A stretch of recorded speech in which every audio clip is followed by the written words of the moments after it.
Thursday was my last day in Parliament, and my resignation will take effect from this Friday coming. Friday, October the 2nd, which is the day before my wedding anniversary, so it's my gift to my wife.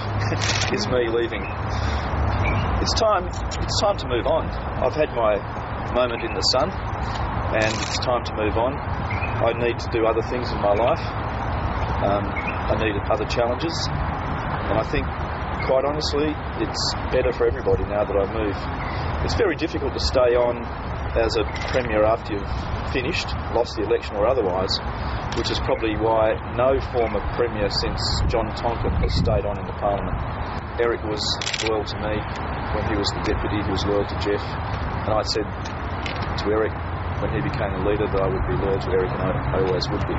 But just my mere presence, without me doing anything, is an issue, I think. If I don't do anything, people speculate that I'm sulking in the corner, and if I become active, people speculate that I'm dreaming of a comeback, neither of which is true. I've enjoyed myself in the last few months. You can enjoy yourself in opposition. It can be a very interesting experience, but I've done it. There's been so many experiences. It's incredible. You imagine it, you guys, getting the opportunity to be the Premier, let alone a minister. It's just an incredible experience. It's wonderful to be able to make decisions and see things happen because of what you want to see happen. It's just amazing. I'm proud of what we achieved as a team, honestly, more though than anything as an individual. I'm proud of, and I hate the word proud, I'm proud of what we achieved as a team.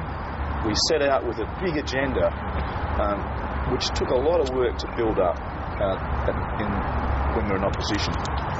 It was an amazing thing to come from where the Labor Party was, the wreckage of the Labor Party from the 1980s and 1990s, when the Labor Party in Western Australia was just completely and utterly discredited.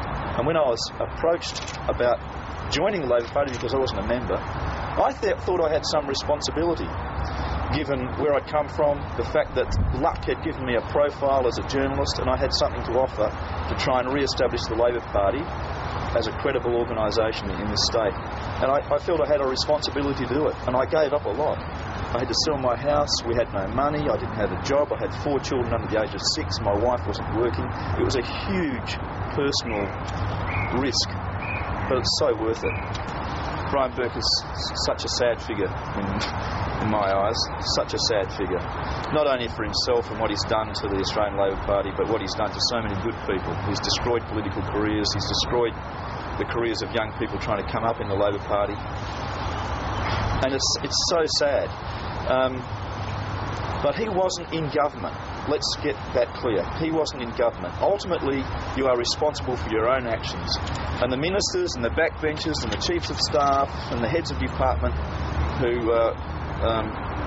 fell under his negative influence have only got themselves to blame in the end. You make your own decisions. The caucus is better off.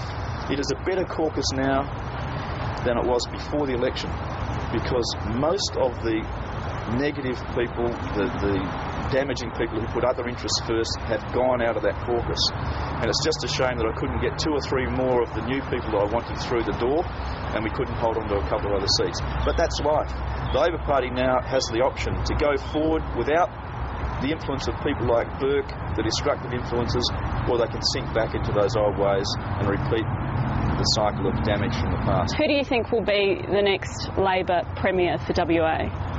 Well, I hope Eric is. I hope Eric is. We, the Labor Party, can win the next election. We can. It's really hard, especially against a one-term government. But and I wish Colin Barnett well, truly I do. I know it's incredibly difficult to be the Premier. I think he's getting an easier time than I ever got. I wish Colin Barnett well and the government well. I like Brendan Grills. I think he's a tremendous person. I wish him well.